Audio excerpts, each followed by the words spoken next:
bonjour. Écoutez, ce matin, en fait, ce que je souhaitais déjà rappeler, c'est que la sécurité sociale, qui est cette vieille dame de 70 ans, a quand même des missions fondamentales qui sont toujours d'actualité, à commencer par le côté universel de son action et de ses prestations. Elle s'adresse à la fois à tous les salariés et les assurés et à toutes les entreprises. Donc, du coup, une nécessité de s'adapter, donc sans sélection à la fois des personnes, mais aussi avoir du coup une offre adaptée à la diversité des publics considérés, donc qui est un défi non négligeable à voir. Alors après, c'est une sécurité sociale qui est dans une logique de protection, ce qui était la mission initiale, donc à la fois de versement de prestations en nature ou en espèces et de réparation pour ce qui est de la branche AT-MP, mais aussi maintenant elle a su aussi s'adapter aux diversités et aux enjeux de l'évolution du monde du travail et de nos sociétés en proposant de plus en plus une logique de service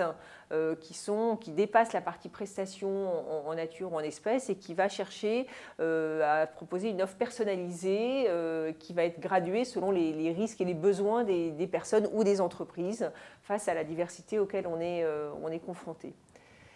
Donc du coup, c'est un élément extrêmement important parce que ça va nous obliger à adapter nous aussi notre manière de fonctionner, même si on a déjà fait beaucoup de choses, notamment dans ce qui est dématérialisation des flux, qui a un virage numérique qui a quand même eu des impacts très importants dans nos modes de fonctionnement et en amélioration de notre qualité de service, en diminuant les délais de remboursement et puis aussi en permettant des offres adaptées, par exemple comme le compte AT-MP, où les entreprises peuvent aller voir en ligne leur taux très rapidement, la déclaration en ligne aussi des accidents de travail. Donc tout ça, c'est une facilité d'offres de services pour les professionnels ou les entreprises et les assurés. Mais aussi maintenant, voilà, on va devoir aussi trouver des moyens d'être plus des formes de prestataires qui doivent inventer, innover, trouver des actions innovantes, comme par exemple le service d'accompagnement AT-Grave qu'on développe dans la branche AT-MP, où on va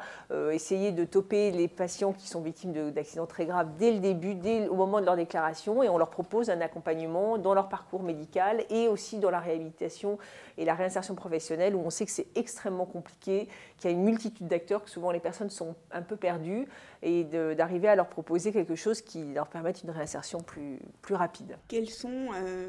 les grands défis vraiment plus globalement ?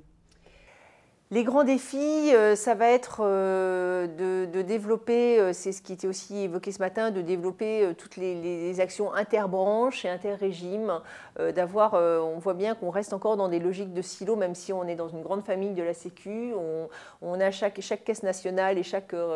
risque est un peu dans sa logique et dans ses priorités, et il faut sans doute qu'on améliore plus notre fluidité pour proposer des offres un peu guichet unique pour, quand vous avez une création d'entreprise qui était évoquée ce matin, il n'y a pas que l'URSSAF qui intervient, il y a aussi d'autres partenaires, même en dehors du champ Sécu, qu'il va falloir aller mobiliser pour arriver à travailler et proposer une offre de service totalement intégrée. Et ça c'est difficile parce que déjà d'arriver à se connaître entre nous au sein des branches, c'est déjà pas simple, mais alors en plus d'accepter d'aller travailler main dans la main avec d'autres gens sans avoir peur qu'on nous perde notre lisibilité ou notre reconnaissance, parce qu'il y a aussi un besoin légitime de reconnaissance des personnels qui sont très impliqués, c'est pas si simple. Donc ça, je pense que ça va être un défi très neutre. Et puis il faudra aussi répondre, et on le redit pas assez, mais il faut l'assumer, d'arriver à améliorer notre qualité de service avec moins de moyens. On est dans une logique de contrainte financière qui s'impose à nous, et en tant que responsable de l'argent public, on doit essayer de faire au mieux avec les moyens qu'on a, ce qui est quand même une gageure, en respectant quand même aussi l'engagement et la qualité de vie au travail des salariés. Parce que pour m'occuper de santé au travail, je ne peux pas laisser ça de côté quand même. Donc il faut trouver c'est là où il faut qu'on soit un petit peu innovant et ouvert, surtout ouvert sur le monde. Merci. Voilà.